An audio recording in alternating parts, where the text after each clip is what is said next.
حضرت عبداللہ ابن مبارک رحمۃ اللہ علیہ نے فرمایا وَهَلْ أَفْسَدَ الدِّينَ إِلَّا الْمُلُوكُ وَأَحْبَارُ سُوءٍ وَرُهْبَانُهَا۔ دین میں خرابی تین ہی راستوں سے آتی ہے، بادشاہت کے راستے سے آتی ہے، علماء کے راستے سے آتی ہے، اور بزرگوں کے راستے سے آتی ہے۔ بزرگان دین وہ پہلے بھی میں نے تفصیل سے بیان کیا کہ لوگوں کی ترغیب کی خاطر غلط باتوں کو لوگوں میں رواج دے دیتے ہیں، اور علماء کرام دنیا پرستی کی خاطر ایسی چیزوں کو رواج دیتے ہیں جس سے دنیا میں ان کا نام اچھا رہے۔ کل تک جن دلائل کی بنیاد پہ تصویر بہت زور سے حرام تھی، آج اس سے زیادہ دلائل کی بنیاد پہ تصویر حلال ہو گئی۔ اس کے پیچھے وجہ یہ نہیں کہ نئی کوئی شریعت اتری ہے، اس کے پیچھے وجہ یہ کہ بس دنیا کی اس کو ضرورت سمجھ لیا کہ اس کے بغیر اب دنیا تک ہمارا نام نہیں جا سکتا، اور ہم دنیا تک اپنے جو ہے وہ اپنے آپ کو اپنی ذات کو متعارف نہیں کرا سکتے۔ تو جتنے زوردار دلائل کے ساتھ کل تک تصویر کو حرام قرار دیا تھا، آج اس سے زوردار دلائل لے کر تصویر کو حلال قرار دے دیا۔ جتنے زوردار دلائل سے کل تک جہاد کو اتنا بڑا فرض ثابت کرتے تھے کہ مجاہدین پر اس وجہ سے ناراض ہوتے تھے، یہاں کراچی کے کئی علماء کہ مجاہدین سیدھے سیدھے الفاظ میں ان لوگوں کو فاسق فاجر کیوں نہیں کہتے جو جہاد کر رہے ہیں، بات گول کیوں کرتے ہیں، تو اس بات پر مجاہدین سے ناراض ہوتے تھے۔ اور پھر اب جو ہے وہ پیغام پاکستان اور فلاں اور فلاں اور فلاں اس سے زیادہ دلائل کے ساتھ یہ چیزیں۔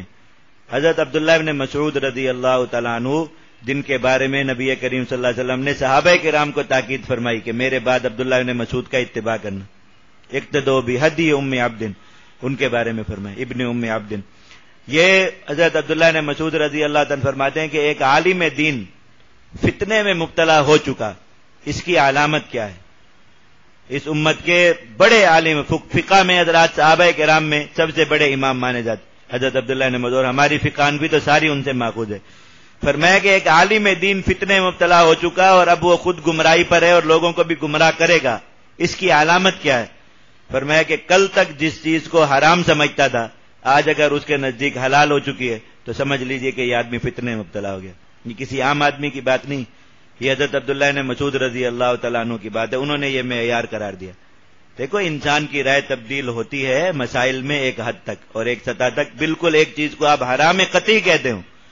اس کے بارے میں رائے تبدیل ہو، یہ دلائل کی وجہ سے نہیں ہوتا، یاد رکھیے یہ دلائل کی وجہ سے ہوتا ہے، جو ذلت کی جمع ہے، انسان ذلتوں میں پڑ جاتا ہے اور پھر اس کی وجہ سے تبدیل ہوتا ہے، یہ دلائل کی وجہ سے تبدیل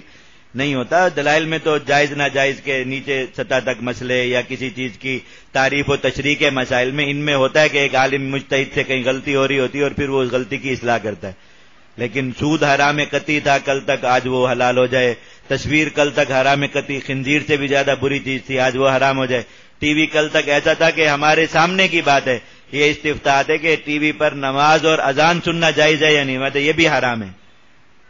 اور اب لوگوں کو خود مسجد کے ممبروں میں راہ پہ بیٹھ کے ترغیب دیتے کہ ٹی وی گھروں میں رکھیں، علماء کے بیانات اس پہ سنا کریں،